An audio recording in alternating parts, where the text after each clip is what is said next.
auf Deutsch.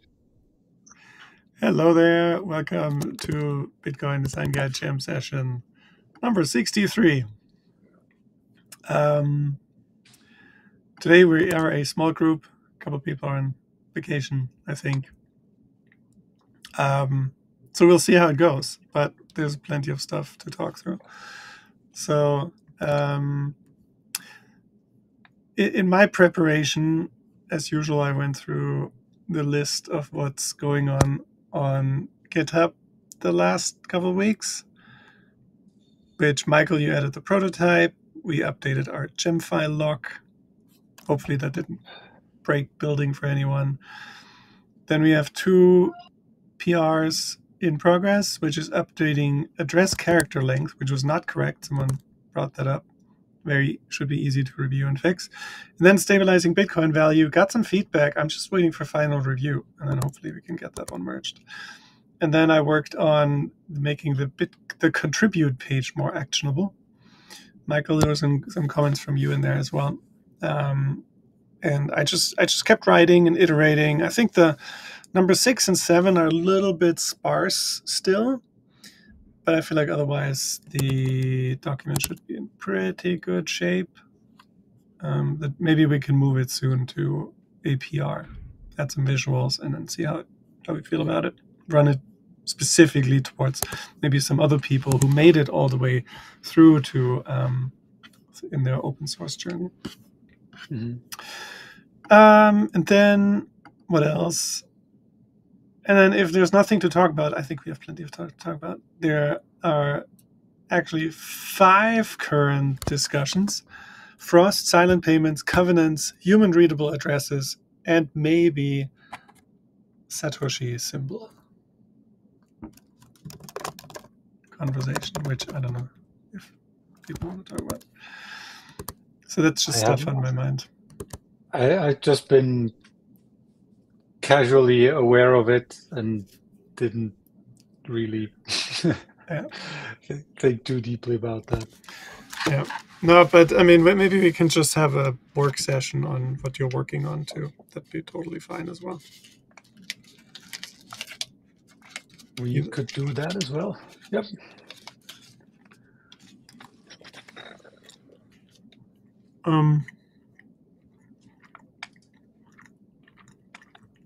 But I have to.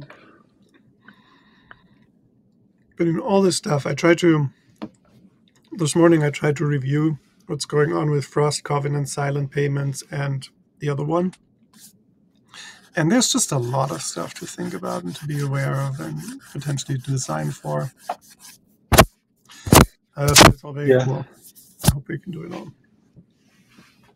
Yeah, the frost part is very interesting to me. I promised Nick to send him the Google Doc that you see behind me here for kind of this inheritance multi-sig setup to see whether that could be a good kind of case study or a good scenario to get a bit more hands-on with Frost, or whether we take something different.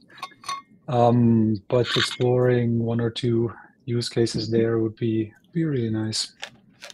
Yeah, maybe there could be a variation of one that uses basic multi-key, the other one uses Frost. I think when I looked at all these other tech exploration, there's a lot of stuff where we can take existing things from reference designs in the guide and just create parallel universes or variations of those with a different technology or doing things slightly differently. Hey, Ashrash. Hey, man. Okay, he's you quiet. need to use your microphone. He's being private, privacy conscious, as Yashrash is. But yeah, do you want to talk about the family inheritance stuff? Yeah, and maybe I don't do it as a background screen share, but a proper screen share to make it a bit bigger. I don't know how readable it is for you guys.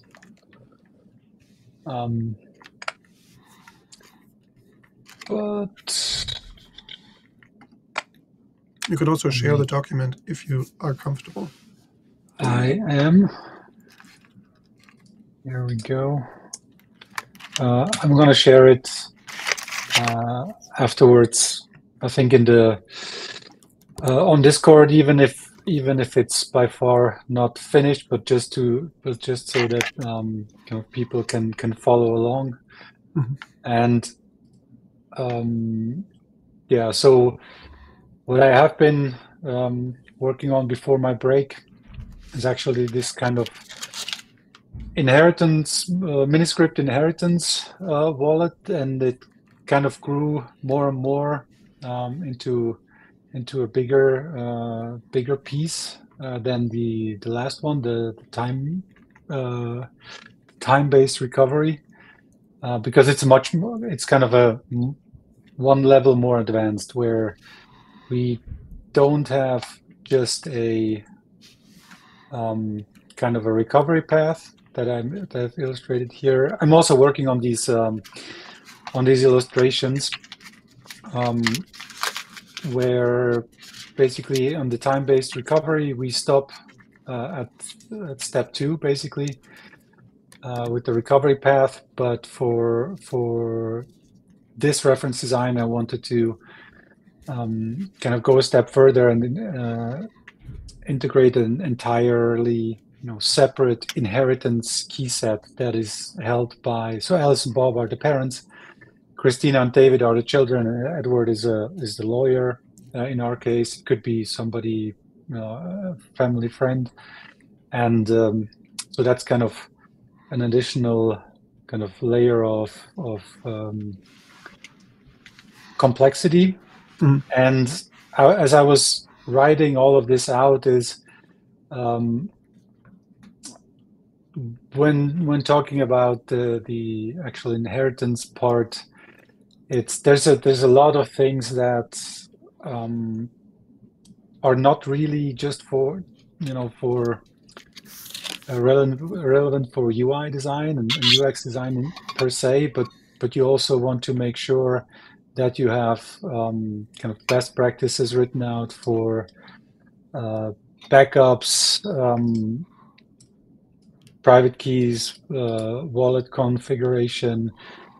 You also want probably, and that's one thing that I was thinking about. You also want to probably test out the configuration before, or simulate somehow the setup to see whether it works with what you've set up before you send your money there.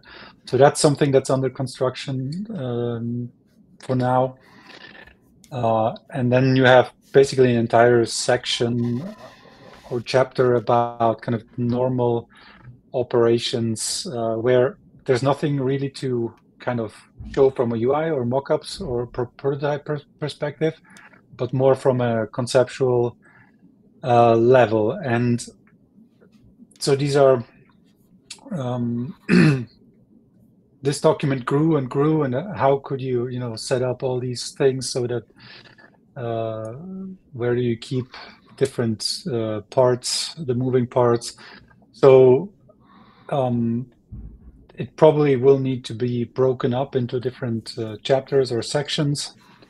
And yeah, so that's what I'm kind of currently working on. It's growing and it's growing, but basically I started with kind of something about the target audience, the personas, or the family, what requirements they have, and kind of yeah, what the actual thing is going to be that we're going to be building. And it grew and grew on me, and so Yeah. that's the status for It this sounds one. like a good design process. It grows and grows and grows, and then you cut and cut and cut, and then you end up with refined. Hey, Daniel. Hey, Daniel. Okay, sorry, I'm like, Oh, No good. problem. Michael was just giving an update on his work with inheritance, which, yeah, it's like a whole inheritance experience for a family with multiple kids and a lawyer involved, and not just the UX for it, but describing all the relationships and responsibilities and what they need to do outside of software as well. Yeah. And so the idea that I had was kind of do something like the or similar to the daily spending wallet where you have sub pages. Basically, you have a kind of an intro page and you have um, maybe a one page about wallet creation and backup, and then one about kind of the operational phase, uh, one about where one page about kind of key rotation or changing the setup because it's quite likely that you will have to or want to change something, during your 60 years of of maintaining it, and then the kind of the inheritance claiming itself or kind of the recovery stage. So I probably at some point would break that document up into multiple parts, but for now I kind of keep it in one as one in one piece to kind of just uh, have it in one place. Hey guys, I'm back. I'm awake. I was just like reading the some of the things like you wrote, Michael. I love the chapter two thing because I can personally tell you that there are things that I haven't tried out or haven't set up because I'm not confident that I will be able to set it up properly, and I don't know how to test it. And if there are funds on the line, then you want to be extra super duper careful. And yeah, I mean something like that, I feel like it could be in so many other parts of the design guide also, because this is money on the line and people are afraid. So I love to see that. uh, is this like a case study, or it's like a separate page, like a savings wallet, daily spending wallet, a third wallet, just like that? Yeah, it's going to be a reference design um, as well, but probably a multi-part one, like the daily spending wallet. I mean, case studies are more for things that are actually built, but this is for now. It's going to be kind of uh, a UX exploration or reference for something that could be implemented. I'd love to work on something that will implement this going forward. But for now, it's going to be probably just a kind of a new reference design and probably one that's on it. I don't know if it should be under the savings wallet, another kind of a subsection of the savings wallet, but I think it's a big enough and kind of the use case is distinct enough to maybe merit its own kind of top level entry in the navigation. Mhm. Yeah, Yeah. agree. Um, One quick thing, sorry, guys, about like there are I think solutions in the market that already have this, like Unchuck and maybe some other ones. I think Casa or Unchained. I'm not sure, but like I think do you think that they use the same technology? So when they say inheritance, they're like talking about uh, this stuff. So they mostly, as far as I know, use normal script multisig. So Nunchuck, I don't know if, or I don't think that Nunchuck supports miniscript for now. So you couldn't actually do something like this that I'm describing here. You couldn't do that currently with Nunchuck. You could do it with Liana, but it's a very different experience, and it's desktop only. And yeah, but the technical support for miniscript is very very limited at this point. Yeah, and those might have the technical functionality, but not the experience where it helps you set up inheritance specific account and all of these things, right? It's just like, hey, you can do multi-sig stuff, right? And you can decide if you want to use it for inheritance or not. But what you're working on is something very targeted for that use case. Yeah, and this is what I'm working on is fully non-custodial, right? And all of the solution, the existing solutions, they basically sell you the inheritance part. So keeper, nunchuck, casa, you basically they provide a service that you pay for inheritance, and they kind of take away the burden of some of the what we're describing or what I'm describing here. But like Christoph said, the kind of the entire experience is you can't get it somewhere at this point, I think. Nunchuck is getting closer, I think, or the closest to it, but I'm not sure about Theia or how it's called. Theia. It's kind of a mobile multi-sig solution, but being in the Czech Republic, I don't have access to it, so I don't know. I cannot see it.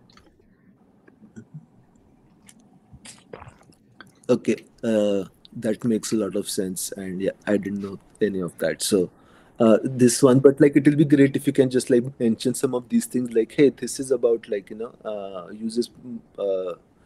uses like this is like self custody only, and this one is also you using any script because and maybe like I'm wrong on this, but like any script doesn't do anything new, right? It doesn't allow you to do anything new. It just makes like the engineering side easier. Is that right? I don't know. I might be totally wrong on that, but like any script at the end of the day, like the functionality, like the engineering part, like it just makes like writing the scripts easier. Maybe is that right?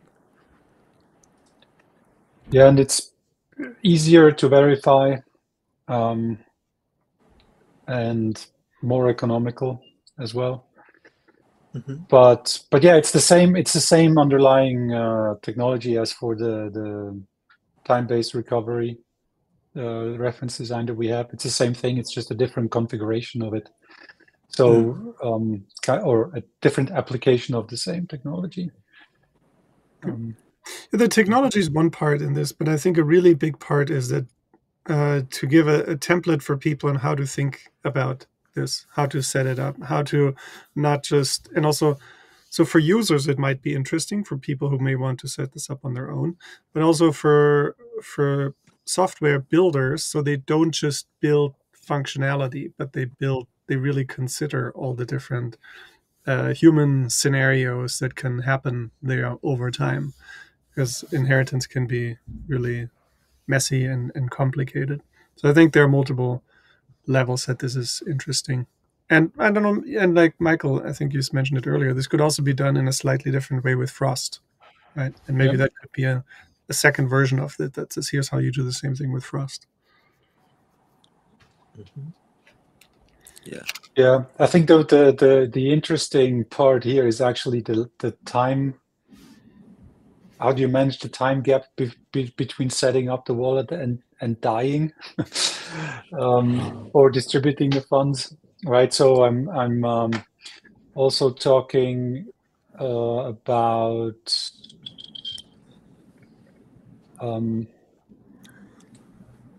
key checks and kind of fire drills, or however we want to call it. And I also want to provide some kind of designs for how that could and should look like, because yeah, just relying on kind of written instructions is not a really good idea. And yeah, so how do you make the experience so that you can be reasonably sure that when I distribute keys to my children that activate at some point, how do we make sure that they retain, or that everything still works together, right? So you have to kind of practice it in regular intervals. So yeah, I had a quick that's read through the doc now, and it's very good. It's very nice to read. And I agree with Christoph. I think that the tech part of this is only one component, and it can be solved in a number of different ways. But the sort of human side of it and the storage of actual things for the future is equally important, if not more. And I'm myself starting to think through like, oh, right, the biggest problem for the moment is probably that all the other people in my sort of inheritance circle would not know how to do any of this, right? That's the biggest problem, I think. So yeah, I'm just talking out loud. I mean, I think there's inheritance, and then there's this version of inheritance setup, which is very technical. So I think it might be worth at some point sort of, laying out almost a framework of options by complexity, right? Where I would say that this one is fairly, or at least sort of above medium in complexity, right? Where you're definitely safeguarding for potential sort of sibling problems with a lawyer involved and those sort of things. And then, yeah, I would really appreciate even more sort of practical guidance in like you could store this part in a physical safe in your house, or it could be a safety deposit box in the bank, or you might need two of them. I don't know, but as many kind of practical tips as possible to eventually, when we've worked this over a number of times, we're like, okay, here's a kit you can kind of take and implement. It works, right? We had thought of 5 different edge cases. What if the parents have an accident and one of the children, right? Like what happens then? All of these kind of different scenarios. Yeah, that's a good point, and I mean these illustrations are not kind of really done yet, but the idea here would be that basically whenever so to kind of show these different configurations where or the different ways that you can restore the wallet, either the children plus the lawyer or only the children, and to kind of make it so that there's really no kind of single point of failure, and that definitely needs working out. And one thing is that I mentioned right at the top is, I mean, this is really advanced from a technical perspective. From the UX perspective, it wouldn't need, or it probably shouldn't be that complicated. But for, I mean, most people, kind of a single sig with a passphrase is probably still the best option. But yeah, that's the point of this reference design, is to kind of go one step further, and yeah, something similar like this for, let's say, a more simpler setup could also be something to add to the guide at some point. I think it's super valuable what you're doing. I mean, it's definitely worth trying to design this. But yeah, I think if we do cover sort of inheritance more generally, I think it's worth having the other options as well laid out. And I think you're right about this application that they set up together, and then I think that would be great to have. But it also introduces other risks, like what if the wallet developers stop supporting that after a couple of years, or it disappears from the app stores, or whatnot. So it's interesting to think of if the reference design can sort of work as a schema or as a system where it's not depending on any particular application being alive, but yeah. Yeah, it is. Also, I agree. So the point of this is that basically in the background, it's just a Miniscript multisig wallet that you can import into, I think, Bitcoin Core, and it would still work, or Liana or wherever else, because you only need actually the wallet descriptor and a couple of the signing keys.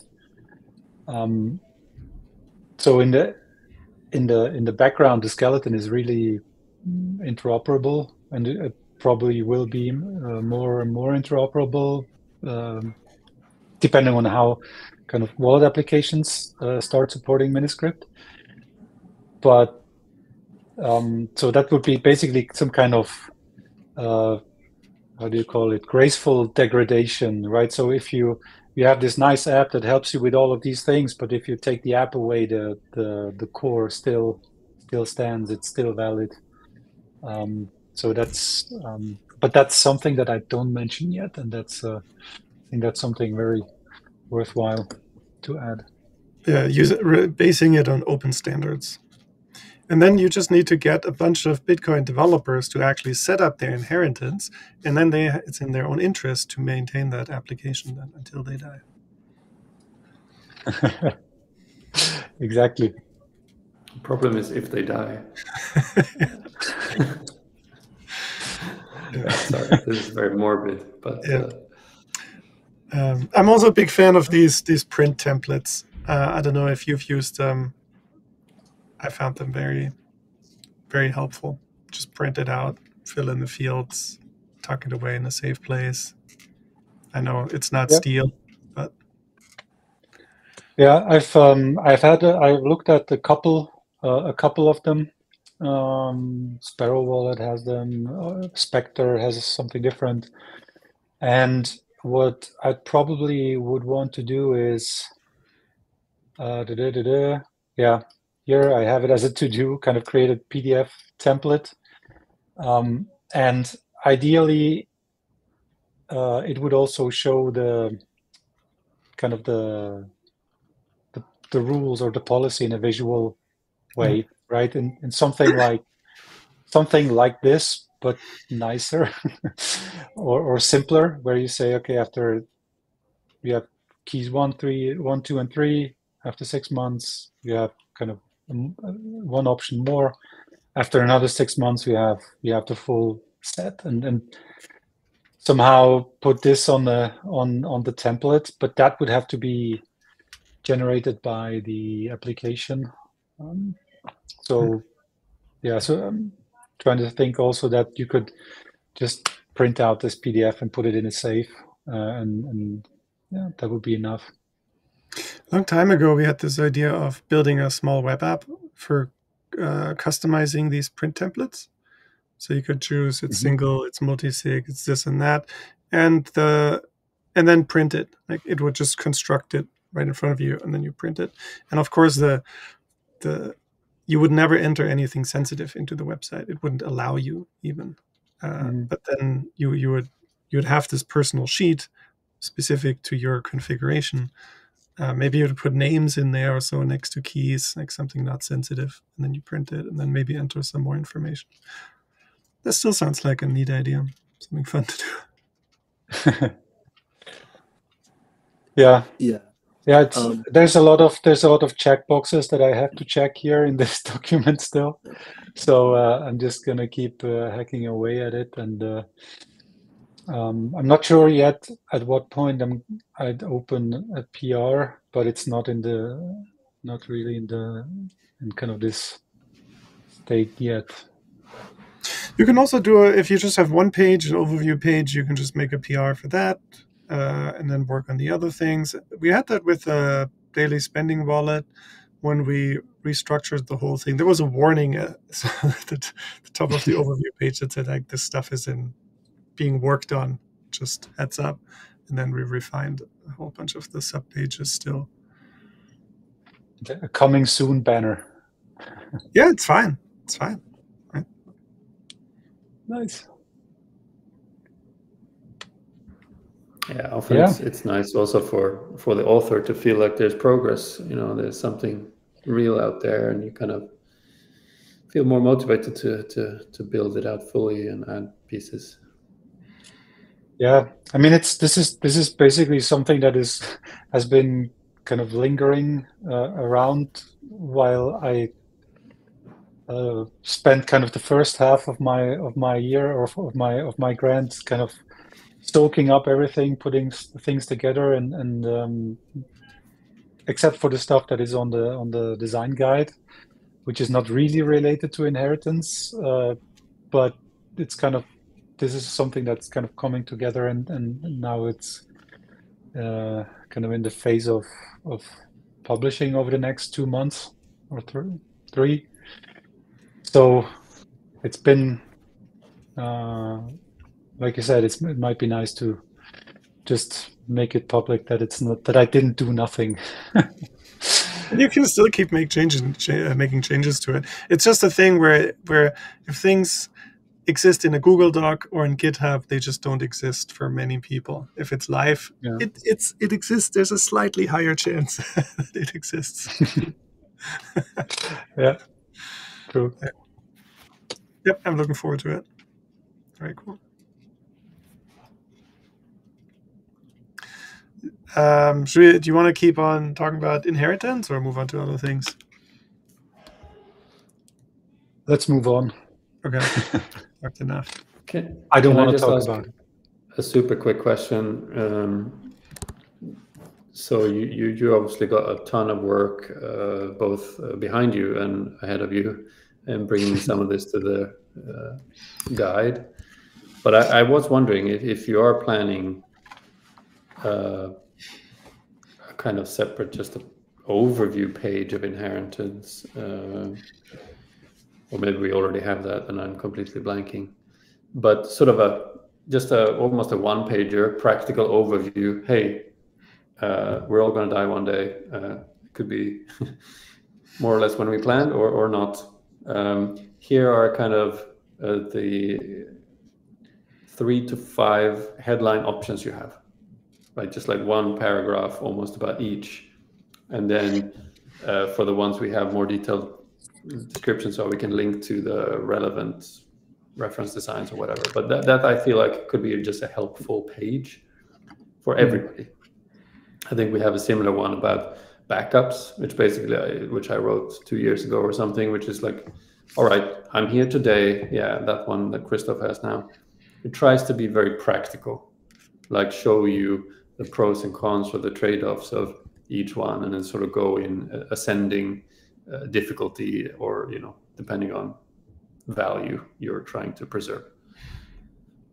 Yeah, that's definitely something that I think should be in a kind of a how it works page, that then links to more specific reference design, for instance, and on the backups page, what we don't think, I mean, it covers the single key wallets, I think. Yeah, exactly. It only Exclusively. covers single key. So what we could add there, or what I'm also started to put together, is how do you back up a multi-key wallet, because you need more to back up. So adding to this backup page could be and making this inheritance part its own page, kind of could be something that we can do. That'd be great. Good idea. Yeah, but instructions are not enough. No, totally. You need them. You need them. Yeah, ideally you have a bunch of reminders or so. Even if you just set up a reminder on your own calendar or a reminders app, or just in a specific app specifically for that purpose, doing those regular checks and having a view-only wallet that's well protected, just all this stuff's helpful. Okay, cool. Next topic. What should we talk about? Man, there's so much happening in the covenants. There's all kinds of stuff happening there. The human-readable addresses conversation's pretty active right now.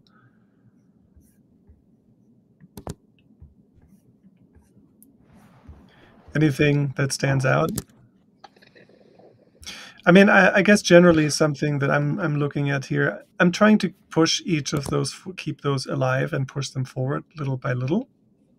Like today, I went through the covenants document and cleaned it up, better outlined. There were a bunch of notes on there, better outlined the different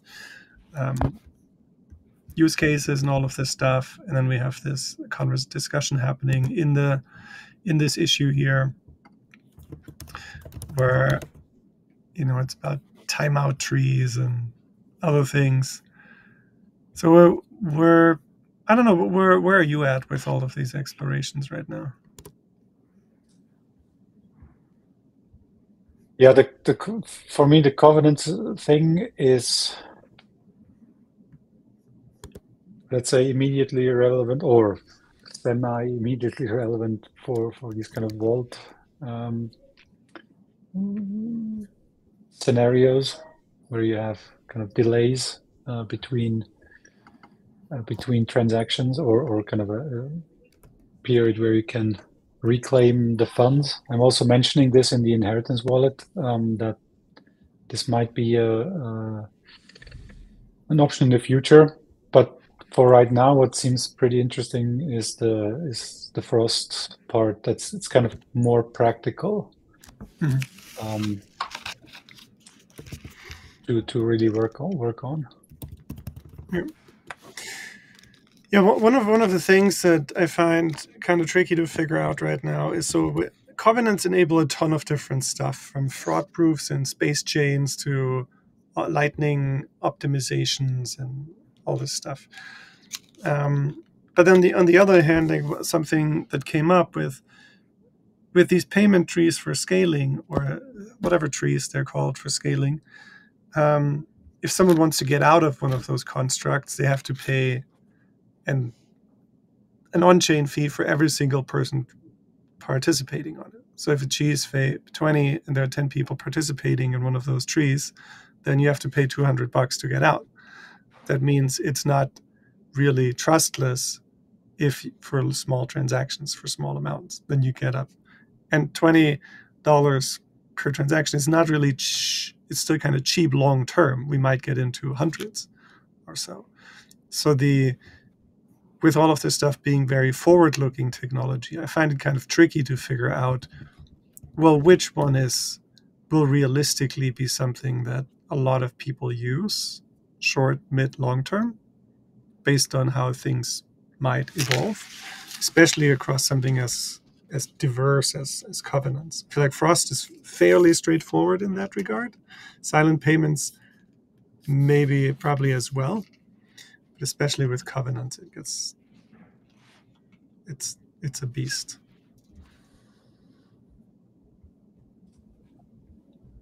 Yeah, and there's a ton of things that I just don't understand technically. So it's even kind of more abstract for me. I mean, especially what you just mentioned. Yeah, I guess I'm hoping to get to a point where we can just do some UI mockups and create some pages and have like, okay, this enables that. This is what it could look like. This enables that. This is what it could look like. And within a fairly short amount of time, we have a whole lot of this stuff kind of explored. But it seems like anything you touch, like there are rabbit holes everywhere. And the readable addresses thing is another one of those that just came up last week. So, I mean, what's a good way for, to move forward with all these things?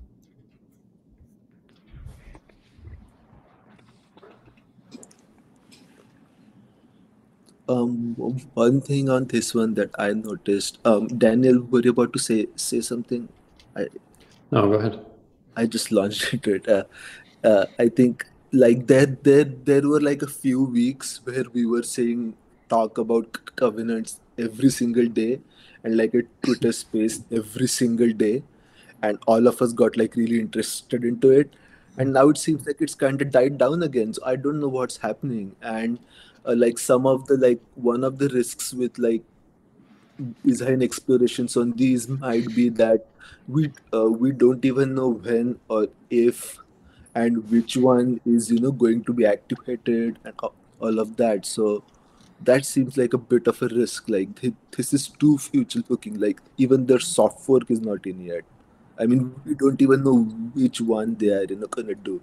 So like it seems like so much into the future that seems like a risk.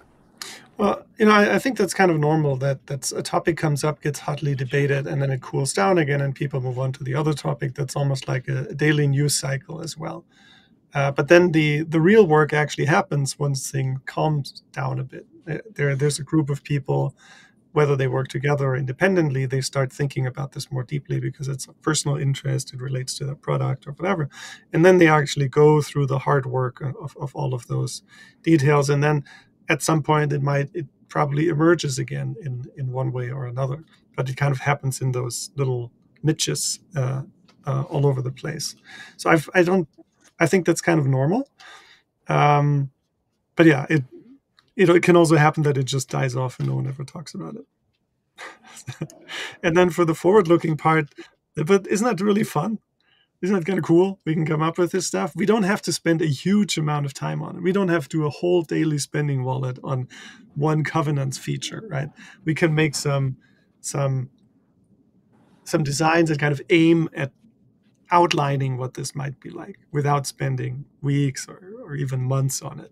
There's more like these snapshots of a possible future, and maybe that helps stir more conversation. Maybe that helps, like when something I found useful with design is that if you have a client, you just listen to what they say, and then you design something, you present it back to them, and that allows them to see it in a new light and think one step further, and then you listen again, and then you decide update design, and you present it back to them, right? And that every time you do that, you get further in that exploration. So that's I feel like that's one way where we could help, even if some of these designs end up being not used or discarded, or maybe proving that something should not be done.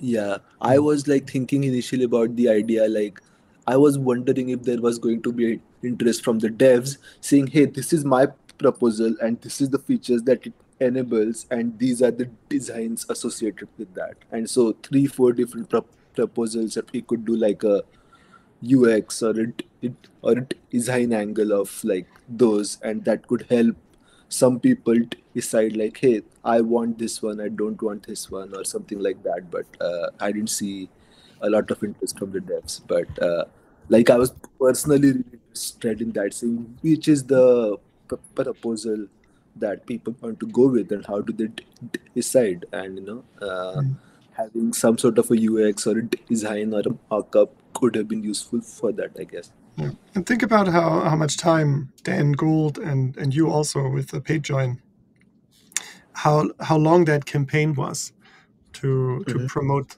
PageJoins, right? That was months and months, podcasts and websites and a case study and all of this stuff, right? It's not a matter of just one time putting something out there. You kind of need to champion it for some time to really understand what the response is like. Can I ask some stupid questions? Mm-hmm. So, having not been super involved in these covenants discussions up until now, would they need to be sort of incorporated one by one, or is this sort of a framework that once it's enabled, all of the ones you're listing here could be built? So if you look at covenants.info, so there's a very basic idea there that you can bake rules into an address on how that funds can be spent and what can be done with them, right? That's just generally a new capability. Then there are 10 proposals on how to maybe technically make that possible. like the basic feature, and each of them can do slightly different things. Some are easier, some more complex. And then out of all of those proposals and what all of them can do together, you end up with a whole bunch of use cases that are in this summary table. And there you see like list of use cases. And then in the top, you have random character combinations. Now, those are all the different proposals. And then which one can do what. And I think these use cases, they fall into a few different categories. Lightning symmetry is an optimized way for partners in a Lightning channel to do their accounting, like how much I have, how much you have. Like it's a basic technical optimization. Then you have vaults, which is basically delayed transactions. Very simple.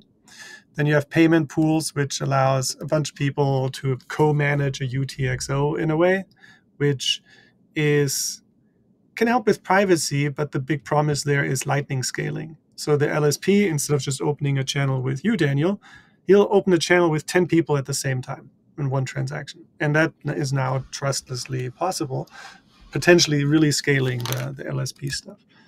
Then ARC. Fraud proofs, I don't really understand. And ARC state chains and space chains are ways to like do off-chain constructs, layer 2 type of things.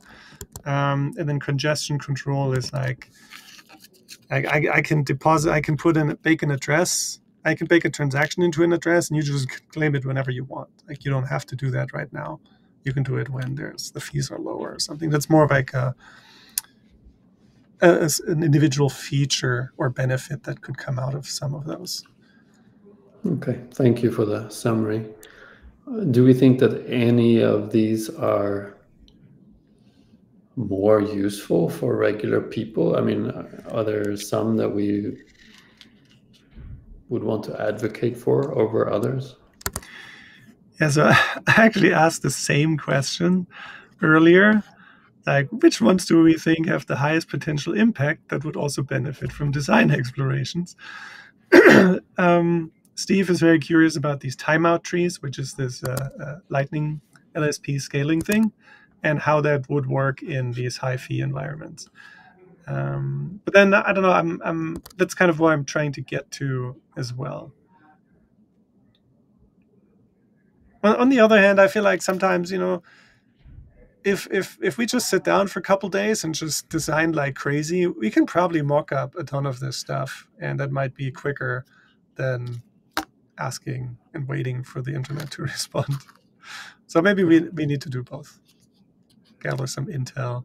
And I mean, some of this stuff with, state chains, space chains, and ARC, it's like, ARC, it's kind of an idea in a way. Space chains and state chains are kind of layer 2 constructs where you can potentially build everything on Bitcoin, but then like you have to figure out what does that even mean and what are you even doing there. So those are very open-ended. That could maybe more developer focused, enabling. Yeah, maybe it's good to ignore those for now, or maybe if someone wants to do that as a whole, maybe that should be part of the ARC project or part of the space chain project or so. Those are not as simple.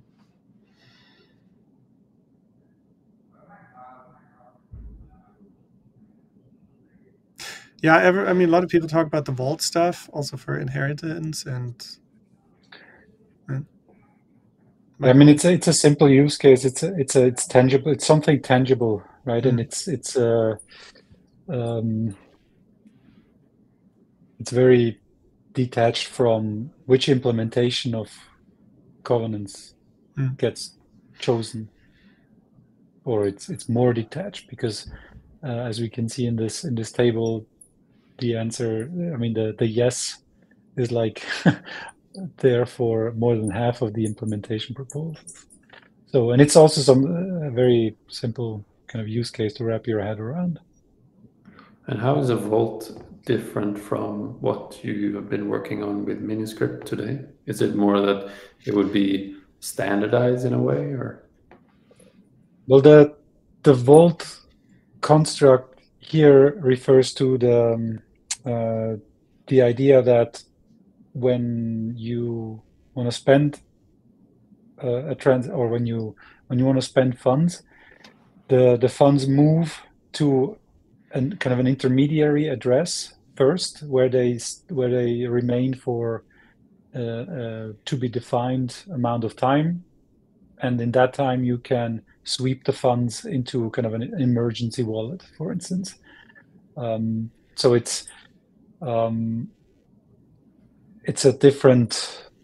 something different. I mean, Miniscript is based on the wallet itself, and the vault here is based on a transaction. Or you can restrict transactions and not just kind of spending policies in general.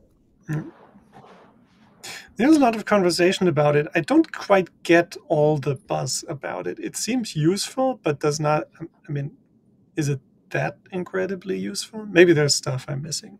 Probably.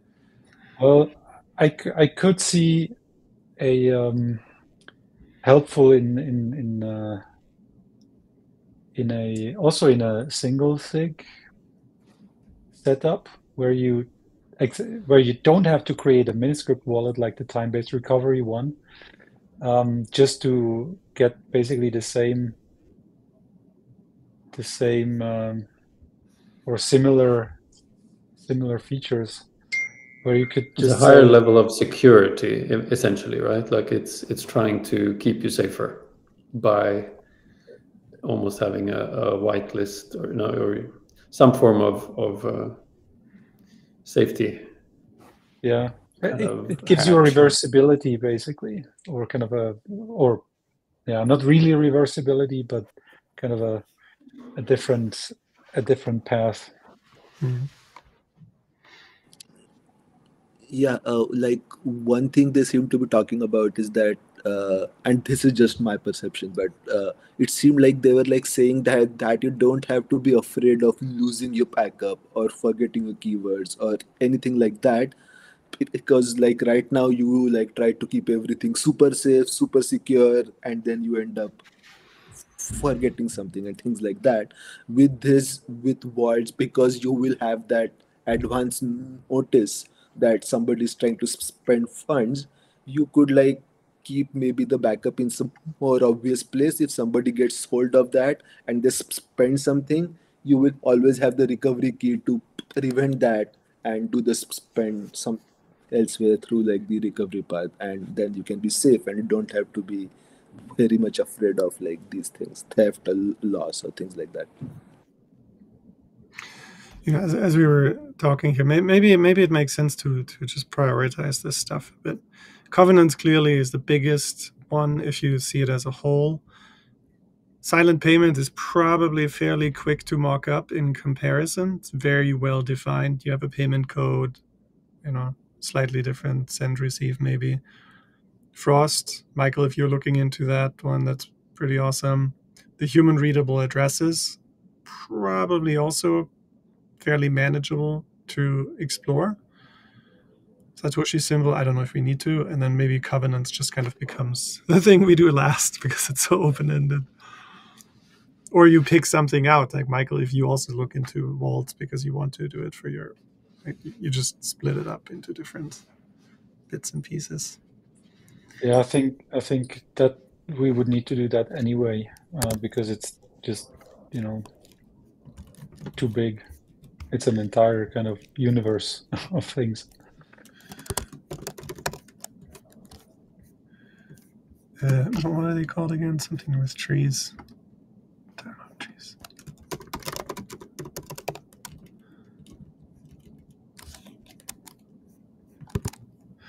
Cool. We have 3 minutes. I have a question for you. Human readable addresses. What do you want to do? What's your take?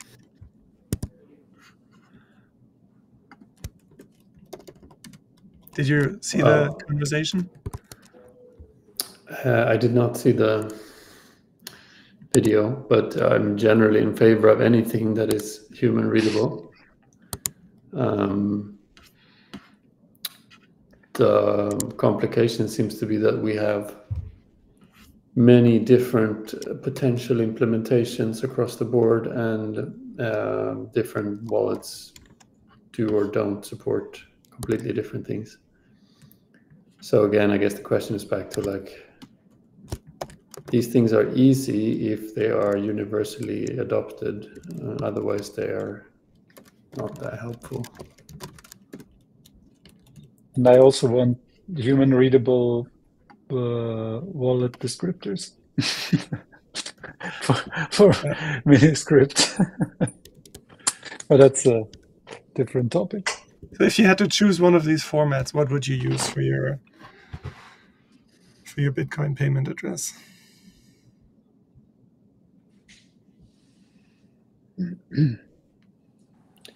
Well, ignoring all and any technical implementation complexities here, I mean, the top one is something I already have that other people may know me by. So that's probably the one I would pick. If I could sort of rely on things not going wrong along the way, right? So if I give or if someone else tries to pay me, and I have defined what I need to define on my server or whatever, as long as I feel comfortable with that and that the other person can't really sort of make any mistake, that means the money will end up somewhere else, then it's probably what I would pick. So you would be comfortable using your messaging and your payment address, kind of combining that into one for it to be the same? Yes, I think I would. I mean, you could obviously come up with a different one just for your payments or something. But human-readable addresses are mostly useful for other people, right? I know my own details, so it's mostly for other people, and then they have to be somewhat well. You could probably, if you want to be pseudonymous, you could come up with something else, right? But the two below the top one doesn't really, in this case at least, they're not more private. Yep. Yeah, correct. Yeah. You'd use something. I mean, if it was a privacy, you would maybe stuff.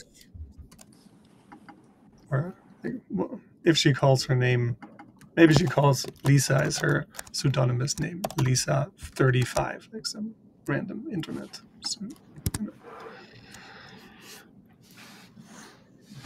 Would these be shown as well for if I receive something to this thing? Would I see the sender's address as well? No, this is basically domain mapping, DNS mapping. You set up a text record on your server, and in that text record,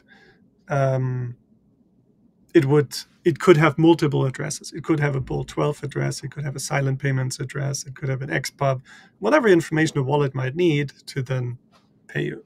So it cannot really necessarily go backwards. Like you cannot look up the Bitcoin payment address by someone's Bolt 12 address. Someone could probably build something that did some sort of reverse lookup. It might not be instant, or it might not be fast, but it would probably follow. But also this that you have to set a DNS record obviously means that you either you have to trust the person who does that, and most people don't have their own domain today, right? Most people have a Gmail. I'm getting kicked out of my room here. Kicked out. Yeah. Well, it was available when I checked earlier, but I guess I just took it now. I'm gonna hop on here. I'm just gonna stop my video here. Just like keep talking. So I was saying that obviously this setup requirement means that most people won't be doing this in a sort of like, well, I can do this myself, I trust myself way. Some of us might have this, but most people don't. So then again, are you you're trusting somebody to not change that record, to sort of siphon your money off to someone else. Yeah. Or nefarious people could just send you money and associate you with themselves. So Yeah, totally. You could sort of be terrorist stamped for some reason, or if you connected to the wrong address. But I mean, it's probably a better setup than some of these other available options. But I do wonder. I mean, the sort of ultimate step is to have these things recorded on the chain and you actually signing for it, so you're not depending on a third party. I mean, that exists on other chains, right? But yeah, you covered a lot of points there around for different things. And in the UX journal, there's big discussion, and Matt Corallo proposed this or created a BIP request for it. And he also mentioned whether he shouldn't withdraw it, because his concern would be that non-custodial wallets start setting this up, which I'm not sure if they would. It would put them in kind of a weird legal situation again, and they would need a server where people can manage these and some communication with that server to adjust the domain and all this stuff. But yeah, it could. If it looks like an email, maybe Gmail will set it up. If it looks like something, if you have the Bitcoin symbol in there, you would need keyboard support. There are all kinds of different considerations. And maybe it shouldn't be a BIP, maybe it should be something else. But then people already have Lightning address, and then Lightspark created this UMA, Universal Money Address, with the dollar at the beginning. There's no clear solution there. I guess the question is then, does it bring something new to the table? And are the compromises, the downsides, does it outweigh the potential downsides? yeah, it goes back to the classic. It's easy to design a standard, but it's hard to get it adopted. Right? That's the hard part about standards. It's not designing a good one necessarily, because everybody who designs one thinks theirs is the best. Okay, I will stop the recording per Yajar's request. He probably just wants to come on camera. Thanks all for tuning in.